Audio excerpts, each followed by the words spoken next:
Today's sponsor is the Dog Cancer Survival Guide, a must-read book if your dog has cancer. To get a free excerpt on what to feed your dog, go to dogcancerdiet.com. You'll get Dr. Damian Dressler's Dog Cancer Diet and help your dog with their next meal. That's dogcancerdiet.com to get an excerpt for free of the Dog Cancer Survival Guide. A lot of times people come to us too late,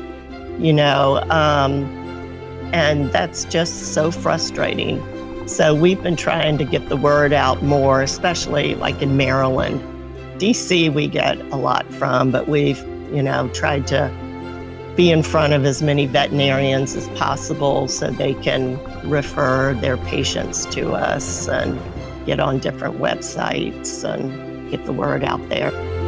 Welcome to Dog Cancer Answers, where we help you help your dog with cancer. Here's your host, James Jacobson. Hello, friend, and welcome to Dog Cancer Answers. Today's episode is about Fetch a Cure. It's a nonprofit organization dedicated to pet cancer awareness, education, and treatment. And Fetch currently serves the Washington, D.C., Virginia, and Maryland areas, but they are constantly looking to expand their efforts and spread awareness and help more dogs with cancer and the owners who love them. And you know what is really cool about this organization? In exchange for helping to fund a dog's cancer treatment, all that they ask is that the owners volunteer to help out with their efforts and fundraisers. To talk about Fetch, we are speaking with the executive director of the organization, Joanne Silverman. Joanne has been with Fetch for 14 years, and she has seen it through some incredible expansions, including the purchase of a radiation facility. Yeah, a radiation facility in Richmond, Virginia. Joanne Silverman, thank you so much for joining us today. Oh, I'm happy to be here. I appreciate you spreading the word about Fetch. Well, Fetch a Cure is such an awesome resource, and we just learned about it, thankfully, because you are a subscriber to Dog Cancer News, and you reached out to our editor and said, hey, why don't you list us as a financial resource for people who are going through dog cancer? And I think we have corrected that, and we're just so delighted to talk to you and learn more about it, because cancer care can get awfully expensive. Right, Joanne? It certainly can. It certainly can. Yeah, we've been around about 15 years, and we have a application process. We deal with any veterinarian you choose to go to, which some other organizations do it a little different than we do. But we only ask for volunteer hours in return and typically fund 20 to 40% of the cost. Well, let's break that down a little bit. So what is the volunteer hours component of your program? We ask people to volunteer any way they can. We have a checklist of about 20 things. Some they can do virtually wherever they are. We're based in Richmond, but we are throughout the area kind of regularly. So how far in the mid-Atlantic do you go? Will you fund? We fund Virginia, DC, and Maryland. Okay. Yeah. So that's a lot. It's a lot. What's the volunteer component? So if you receive some funding from Fetch a Cure, we ask that you either do some sort of volunteer help. Most people do, some don't. It could be as easy as, going out in your area and taking brochures of ours to veterinary practices. It could be helping. We're very event heavy, especially in Richmond. So we always need volunteer help with that. We have another program, which I can touch on, called Pen Pals. So some people foster dogs or help us get auction items. It's a list of like 20 things. Sometimes it's just calling someone else going through the program or going through the process, and they want to talk to someone about how it was going. So how did Fetch get started? Got started by a man named Mike Holland and two of his good friends. He was going through the process 15 years ago. He had a St. Bernard named Hannah. They gave her 2 weeks to live. She had osteosarcoma, so bone cancer. Mm-hmm. And at that time, there was not even an oncologist in Richmond, more or less radiation. He tried everything holistically and some chemo from his regular vet and just wasn't getting the answers. Ended up going to DC for an oncologist. And it was just, he owned his own business, so he could do what he needed to do to find help and to travel. So she lived for 2 years, very healthy. Radiation was a big component in that. Immunotherapy, which is now kind of front and center, but he did that back then. And in fact, we partnered with the practice that he started with. It's different oncologists. And we actually brought radiation therapy to Richmond, Virginia. So we took over basically a Bon Secours. I don't know if y'all know Bon Secours, but it's the major hospitals here. We took over an old Bon Secours radiation center and turned it into a veterinary cancer center. So through Mr. Holland's experience with his own dog, he made things better in central Virginia. And Richmond, of course, is the capital. We have listeners all over the world. So Richmond is the capital of Virginia, and Virginia is a pretty big state. Yeah. So that was the genesis of Fetch a Cure. Right. But obviously you have some resources now. How big is your budget annually? You're the executive director. It's about 500 to 700,000, depending on the year and the pandemic and whatever. The pandemic affects all of us. It does. And where does that funding come from? It comes from a lot of different sources. It comes from individuals, individual donors. It comes from foundations. It comes from sponsorships through veterinary practices. It comes through events. So Mike Holland has an event company and is a catering business. So we kind of got thrown into event planning rather early, and it's grown tremendously. So that is a resourceful entrepreneur. I like that. And then Is this your full-time work, Joanne? Oh, yeah. And I've been here. Fetch has been around 15 years. I've been around 14. Wow. Okay. So you go back to the bones of it. I do. In terms of people, when you review applications, is that an ongoing basis? It is. It's an ongoing basis. We accept them anytime. We have a full medical veterinary board, and some of them are on what we call a companions in crisis board, and 3 to 4 veterinarians review the cases, and with their criteria, they decide who we can fund and who we can't. We want to make sure there's at least a 4 to 6 month life expectancy for us to fund. Okay. What are some other criteria that you look for in evaluating applications? Mainly, it's geographical, and it's mostly whether the animal, like I said, can survive 4 to 6 months. Also, we do have to look for to make sure, since we fund 20 to 40%, that they have some resources because it's so expensive and things come up. We will review an application for a second time after, I think it's a 4 month, after they've gone through treatment, 4 months, they can reapply for more funding. And what percentage of applications do you approve or do you accept for funding? It's about 85%. I mean, it's very high. Okay.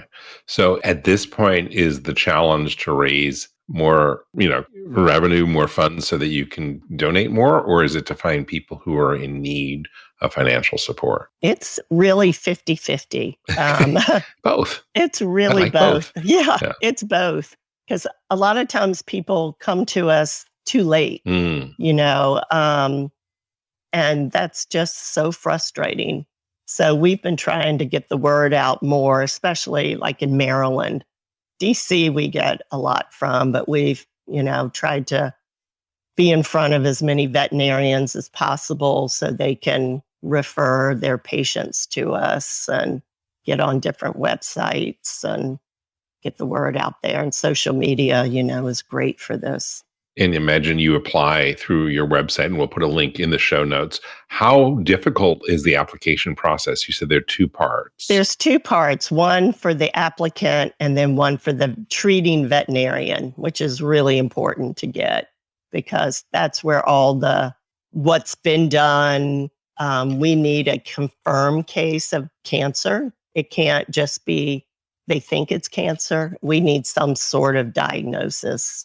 So that means the cytology reports. Sometimes, yeah, cytology, or sometimes it's a CT scan. It just depends on the type of cancer. Blood work. And so often time is of the essence. How long does this application process take? This is going to shock you because it's just amazing. We usually turn it around about 24 hours. Wow. It's amazing. That's quicker than cytology. Yes, yes. I would say it's regularly 48 hours. But our veterinarians are very committed to us and, it's a priority. I mean, we can have big events going on or whatever we're doing, but it's a priority. And then who does the approving? You said there's a medical board? It's a veterinarian board. It's 3 to 4. We have some in Virginia, some in Maryland. There was one in DC. So. And composed of oncologists or veterinarians? It's both. We always have at least 1 or 2 veterinary oncologists on that board, but we do have, just veterinarians as well. And you say you fund somewhere between 20 and 40%. How do you determine how much is funded? It's based on income. Okay. It's based on the client's income level. Okay. And then if you're in the 15% and not accepted, you can reapply? You can reapply if things change or if you need more funding. And this volunteer component is such an awesome thing. It's sort of like, pay it forward. Right. What are some of the things, you mentioned, putting flyers out, but what are some of the more interesting things that people have done with their volunteer commitment? They will do, especially if they're not geographically near us, they will do like a fundraiser in their own area, like a give back night at a brewery or a restaurant. I mean, we've always tried to have fun things dealing with cancer most of the time.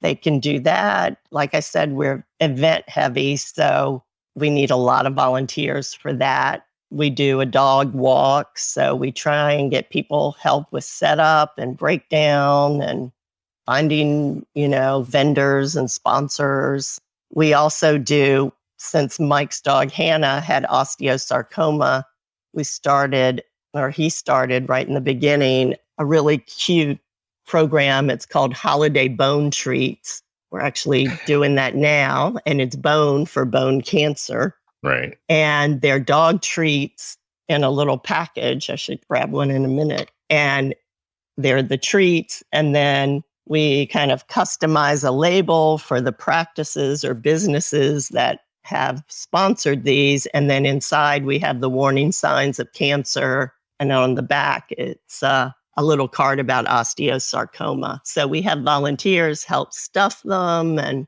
they're kind of parties. We'll have a little beer and wine and we'll all stuff these. I mean, it's thousands of them. That is so cool. I so really appreciate the social component as someone who grew up in Virginia and maybe partied a little bit in Central Virginia when I was there. Yeah. I appreciate how you've created that balance. FetchAcure isn't just focused on dogs with cancer, though. Tell me a little bit about that Pen Pals project with the Department of Corrections. Pen Pals is really interesting. I do want to tell you one other thing located, though, with the cancer side of things. Sure. So from the beginning, we started it's called a Steel Dog Project. So like in many areas, I think there were the cows in Chicago. It was fish in Richmond. These are big steel dogs. And I've seen the cows. Okay. Yeah. So you have, how large is a steel dog? So we have a couple of sizes. The main size is about 4 feet tall. Okay. And it's out of steel. And when folks sponsor us or they buy them at auction and put them, like a lot of restaurants all around here have them and businesses have them. And the thought is it's awareness and not just a cool art project. that when people see it, they think about canine cancer. Now we've grown and so many of our sponsors have them. We do like 6-foot ones and we do them at dog parks. That is so cool. How much does it cost to adopt a steel dog? It's about $3,000, including like to have it painted or wrapped or whatever you want. So it's cool. We get local art. With that, we pay local artists to do it for the business or the park or whomever. I imagine there's a gallery of all of these steel dogs who have made their way around. We're trying. We'd love to do a book, and we talked about it, but You have pictures on your website? we do. We do. Okay, we will put a link to that. That is really cool. And again, are these steel dogs mainly in Central Virginia and the DC, Maryland, Virginia area? Or? Definitely mainly, but every now and then I know one in Pennsylvania. People will move and then send us pictures. Like it's one on top of a hill. We have one sponsor who's fantastic, and he gets one every year, and they're very cool. And he will like donate one to a national park, like in Virginia, like the hiking, and he'll kind of like put it out to pasture in one of these great parks, which is really fun. And we had one person who used to own a great little like cupcake shop here and dog bakery, and she moved to Belize. So she sent us a picture of her dog down there. So it's been fun, but I didn't want to not talk about that because it's such a cool project. No, I am fascinated. And we will share that because I think that may even make it onto a future episode of one of our other shows on Dog Podcast Network called Dog Edition, because that's the kind of thing that is pretty cool. And I'd love to see how far, Belize sounds good. I'd like to see how far these dogs can go. If someone wants to adopt a steel dog and help benefit Fetch a Cure, I guess that's just done through your website. Yes, just contact one of us. That's cool. Yeah. So let's go back to the prison project. Yes. Pixie's Pen Pals. You guys have great names. Pen Pals, as in penitentiary. What is that about? So that was an interesting addition because we always have been about cancer and education. We do CE courses for veterinarians. It's always been about that. About 10 years ago, we were approached by someone who their sister had started, who was Pixie, started Pixie's Pen Pals. It was like, from what I can tell, the 3rd or 4th prison dog training program in the country. I mean, it went way back.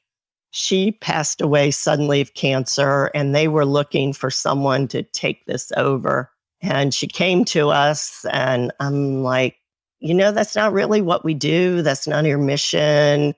I've never been in a prison.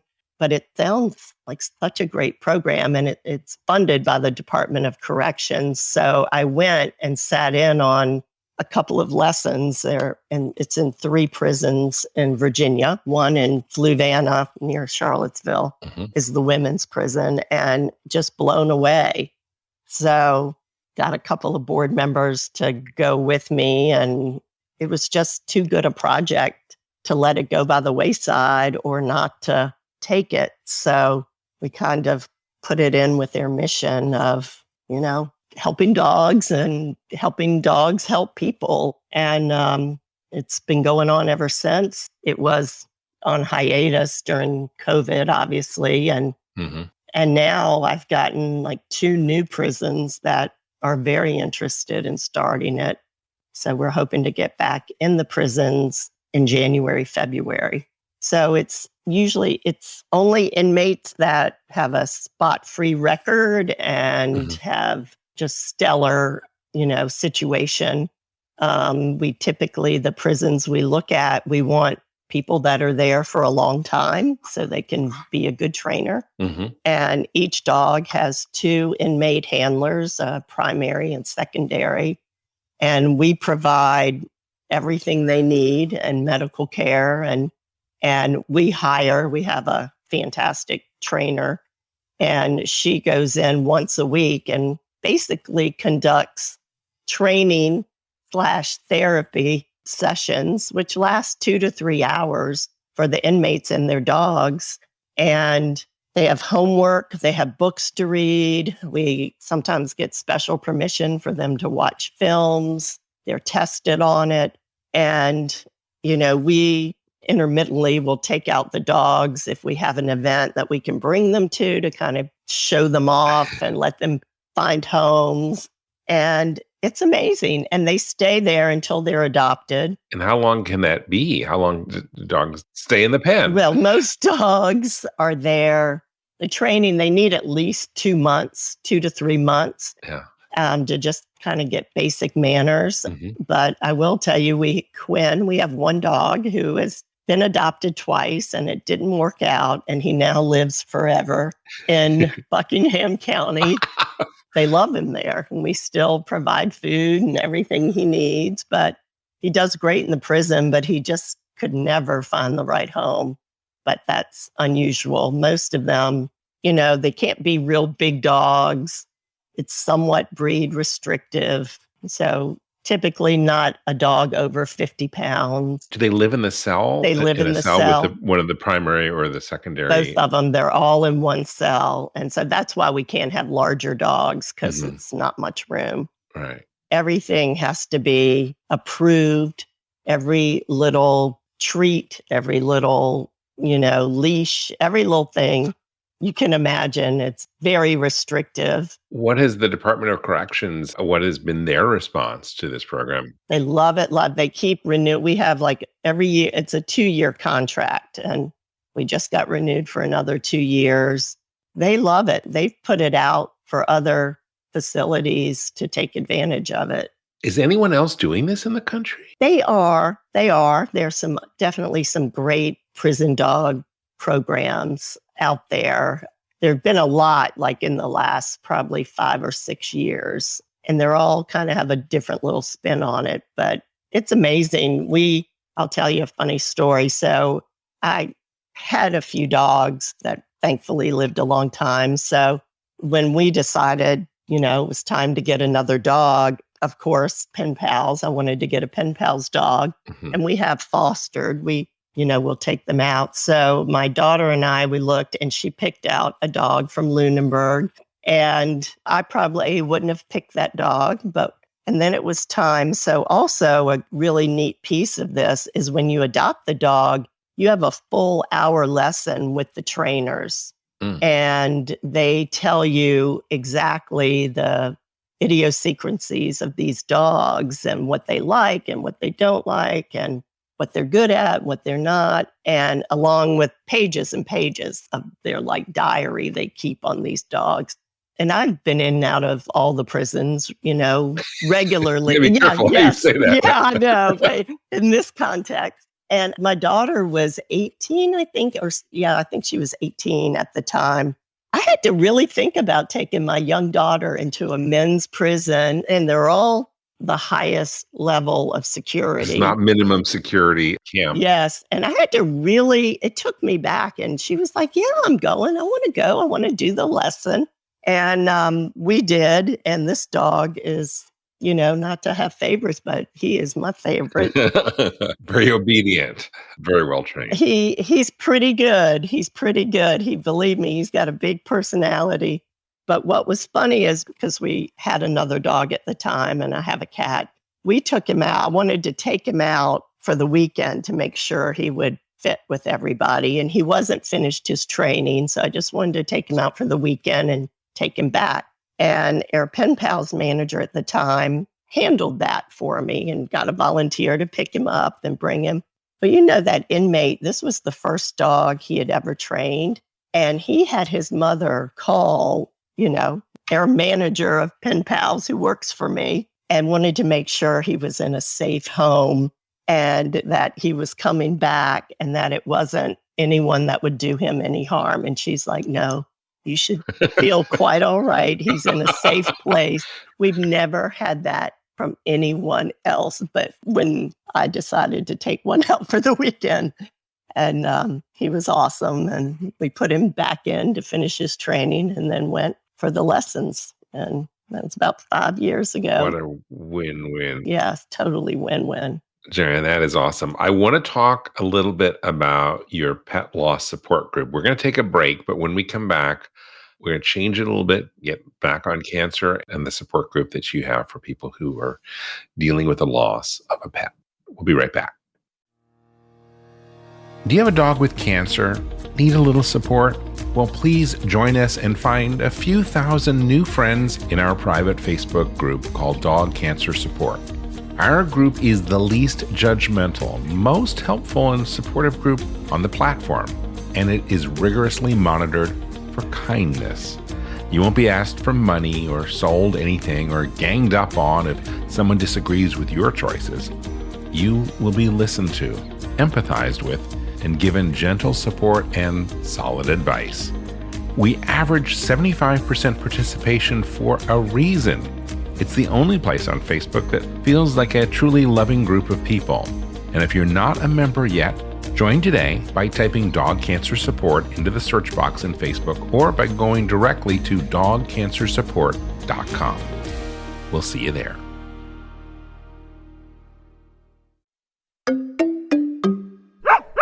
We're speaking with Joanne Silverman. Joanne, Fetch a Cure does so many great things, not only donating money and helping with this incredible Pen Pals project with the prison population and dogs, but also support groups, because obviously anyone who is dealing with cancer may eventually have to deal with the loss of a pet. And you have these in-person and Zoom support groups. We do. We started it right before the pandemic. They were very well attended. We have a psychologist who had done these before. Dr. Greenberg. Dr. Greenberg, we hired her on. And for a while, it was just through Zoom. But now they're back in person and Zoom. So we have some come in person, which is really amazing. And it really reminds you how big that loss is. And it's been a great thing. It's also been great to virtually be able to connect with people all over the country. And what's the format for the support group? It's really Dr. Greenberg kind of talks about her background and why she got into this. And it was, of course, losing her dog. And then she really leaves it open for whatever people want to say. And it's really, you'd be surprised how it's not a quiet, group. They're there. If they come in person or take the time to Zoom in, they want to talk and they want to understand in any way that people have to get through this. Such a hard thing. And the pet cancer support group is really quite fascinating in that we really get people from all over. A lot of Canadians also Zoom into that, but it's all the different treatments people are trying. So there's so many different types of cancer. It's really fascinating. The last one I did, we kind of take turns around here. So not one person. It's a lot to do on your own. So we take turns.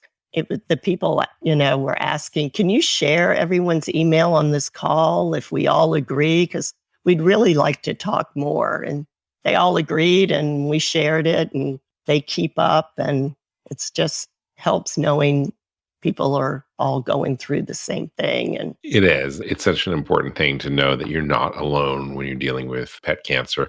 We have a support group at dogcancersupport.com, which is a very vibrant community on Facebook of people who are going through dog cancer, and being able to connect with others is so critical. And the virtual nature of it, of course, is that it's 24/7. Right. So that, people can reach into their pocket and connect, and it's kind of nice. It is. So Joanne, what is next for Fetch a Cure?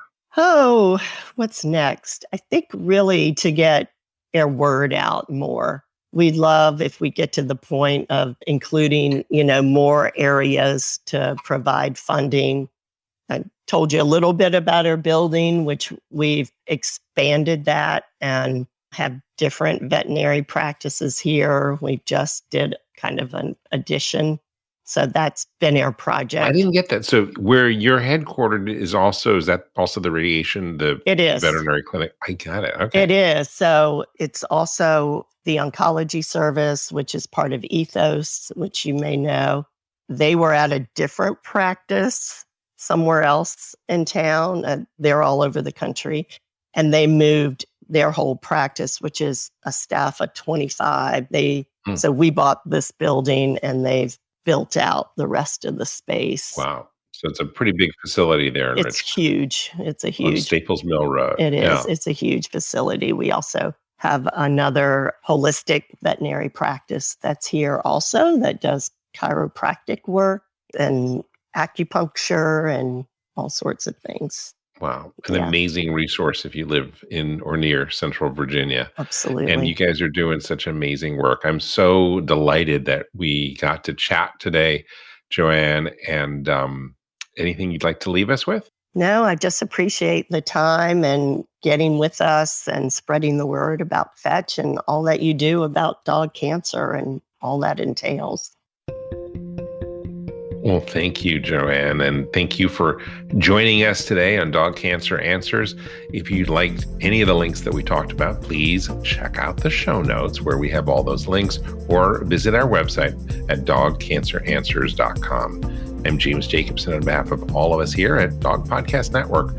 I want to wish you and your dog a very warm aloha. Thank you for listening to Dog Cancer Answers. If you'd like to connect, please visit our website at dogcanceranswers.com or call our listener line at 808-868-3200. And here's a friendly reminder that you probably already know. This podcast is provided for informational and educational purposes only. It's not meant to take the place of the advice you receive from your dog's veterinarian. Only veterinarians who examine your dog can give you veterinary advice or diagnose your dog's medical condition. Your reliance on the information you hear on this podcast is solely at your own risk. If your dog has a specific health problem, contact your veterinarian. Also, please keep in mind that veterinary information can change rapidly. Therefore, some information may be out of date. Dog Cancer Answers is a presentation of Maui Media in association with Dog Podcast Network.